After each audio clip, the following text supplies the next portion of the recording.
Masalah ketika saya mengatakan Islam belum sempurna. Wah, marah dibully itu. Betul nggak? Pernah dengar nggak saya dibully? Dalam agama Islam, perbudakan boleh nggak? Jual beli manusia boleh nggak? Nah? Jujur boleh nggak? Mana dalilnya? Tidak ada dalilnya. Sampai Nabi Muhammad meninggal dunia, baik Al-Quran maupun hadis tidak mengharamkan perbudakan. Ya, sehingga ketika Saudi Arabia atas desakan dari Amerika Serikat dengan ancaman kalau tidak membebaskan perbudakan, Amerika tidak akan membantu Saudi sepeser pun membangun ekonominya. Ya, kemudian modernisasi persenjatanya juga tidak akan dikabulkan kalau di Saudi masih ada budak-budak di Amerika. Jadi yang membebaskan perbudakan manusia, jujur saja, adalah Abraham Lincoln. Jujur. Jangan pengecut, jujur. Iya dong, apa salahnya sih mengajar kebenaran, betul nggak? Sehingga ketika Saudi mengeluarkan undang-undang anti perbudakan, konsekuensinya orang-orang Saudi yang punya budak harus dimerdekakan secara gratis, bebas semuanya. Apa yang terjadi? Didemo oleh masyarakat Saudinya, negara kafir, negara.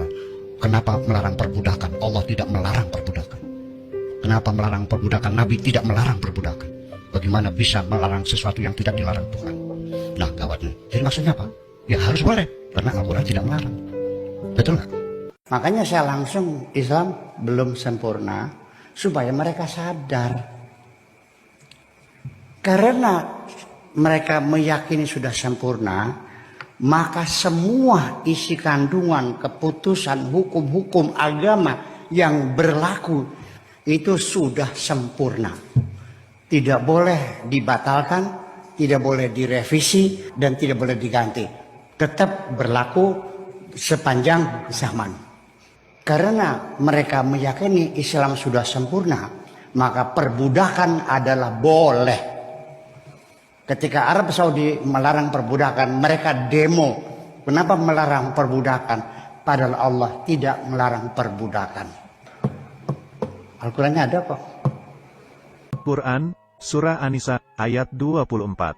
Dan diharamkan bagimu perempuan yang bersuami, kecuali hamba sahaya perempuan. Dan Quran Surah Al-Ma'arij, ayat 29-30, menyatakan dengan jelas bahwa majikan muslim boleh menyetubuhi budak-budak atau tawanan-tawanan wanita tanpa pernikahan terlebih dahulu. Surah An-Nisa, ayat 24 menjelaskan bahwa, menurut hukum Islam, wanita-wanita yang telah bersuami, yakni wanita-wanita yang diperbudak atau ditawan muslim, wajib memenuhi hasrat seksual majikan muslimnya.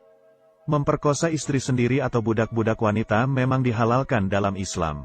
Konsep perkosaan tidak dianggap ada dalam konteks pernikahan dan perbudakan. Allah memang menurunkan hukum begitu. Orang mukmin adalah orang yang menerima hukum Allah. Dia suka atau tidak suka. Kalau dia terima, Allah akan lapangkan dadanya untuk bisa mengamalkan. Itu berhubungan yang pertama. Yang kedua, teman-teman sekalian, karena mereka budak, hukumnya Allah SWT tinggalkan memang boleh digaulin. Allah sebutkan dalam Al-Quran itu. Karena dia budak, bisa diperjualbelikan. Yang kedua, kalau budak wanita digaulin oleh tuannya, dan ini memang tanpa pernikahan, hukum syar'i begitu. Seperti kasus Maria radhiyallahu anha hamil dari Nabi SAW, sementara Maria bukan istri. Lahir Ibrahim, anak Nabi SAW. Saya membeli budak, hamba saya. Lalu dia menjadi milik saya, bebas. Mau saya sentuh, mau saya jual, mau saya gauli.